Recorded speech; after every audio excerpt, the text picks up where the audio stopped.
EnglishMinds podcast. Welcome to the EnglishMinds podcast. I'm Luna, here with the always brilliant Liam. We're thrilled you're joining us today. Hi everyone. Let's kick things off with a quick question. Have you ever had one of those nights when your brain just won't turn off?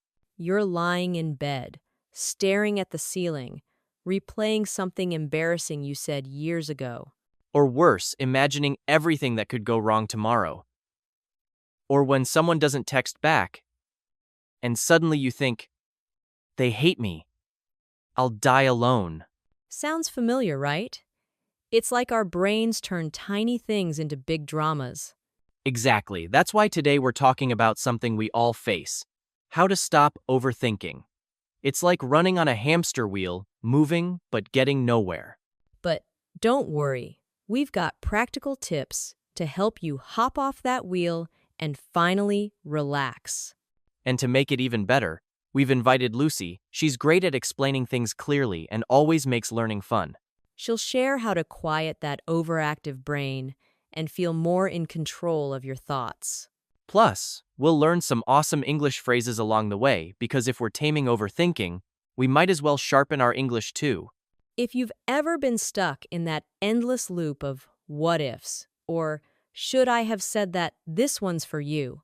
So, let's not overthink it. Let's welcome Lucy and dive into today's episode on stopping overthinking. Imagine a child flying a kite on a bright, breezy afternoon. The sky is clear, the wind perfect, and the kite soars higher and higher. The child smiles, tugging the string to keep it balanced, but suddenly, the string begins to tangle. In a rush to fix it, the child pulls harder, twisting the string even more. The kite wobbles, falters, then crashes.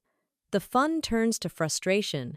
But if the child had paused, taken a breath, and gently untangled it, the kite would have flown again free and graceful.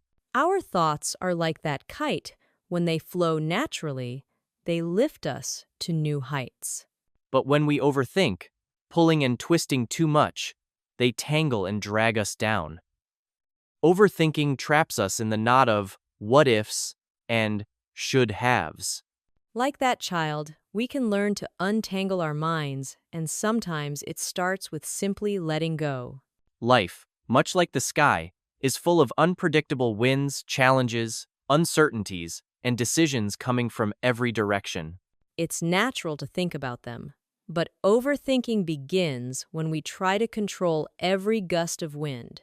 The harder we pull, the more our thoughts spin out of control.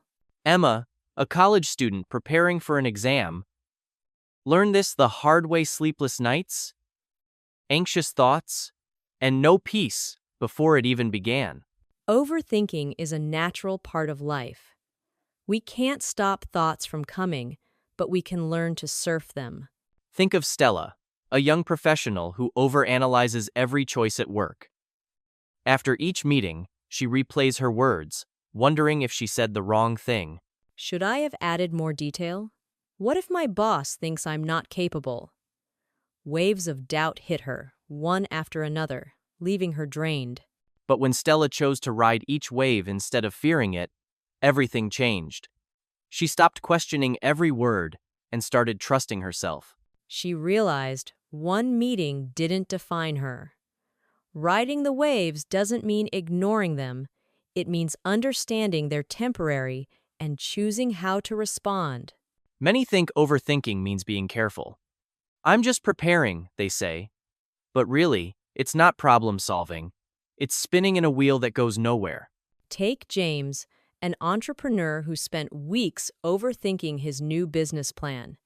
He made lists, pros and cons, backups for every outcome.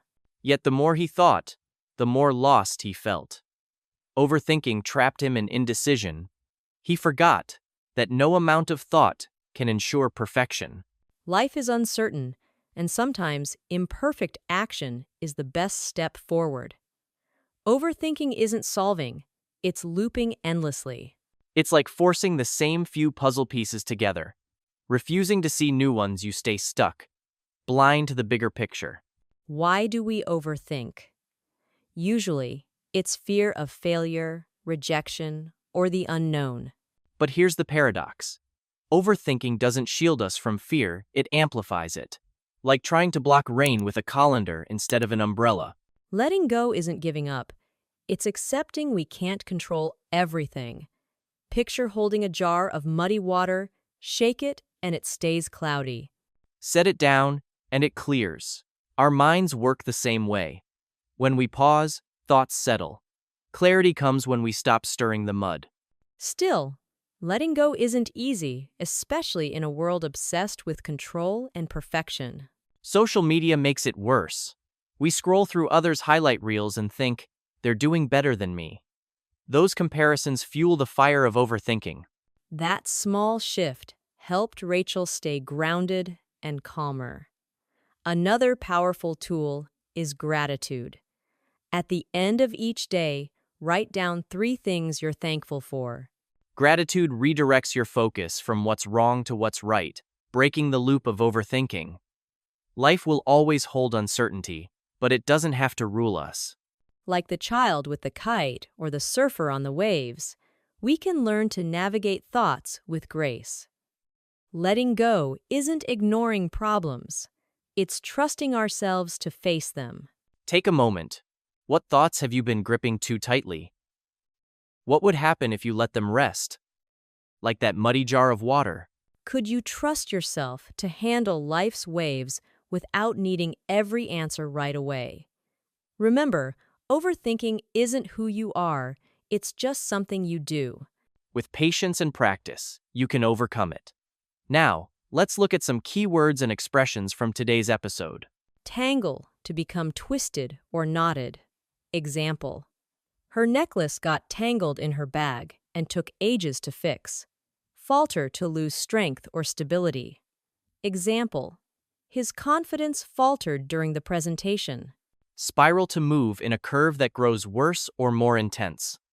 Example: her mood spiraled downward after hearing bad news. Anxiety, that uneasy, worried feeling before something uncertain. Profound, something deep and meaningful. Example: her professor's talk on resilience had a profound impact. Overthinking, thinking too much, leading to stress. Example: he spent the night overthinking a simple email. Dwell, to stay on a negative thought. Example: don't dwell on mistakes. Move forward. Hamster wheel, repeating actions that lead nowhere. Example: she felt stuck on a hamster wheel at work. Indecision, the struggle to choose. Example: her indecision at dinner kept everyone waiting. Paradox, something that seems opposite yet true. Example: sometimes you must slow down to go faster. Acknowledging, admitting something real. Example: he avoided acknowledging his error. Colander, a bowl, with holes to drain water.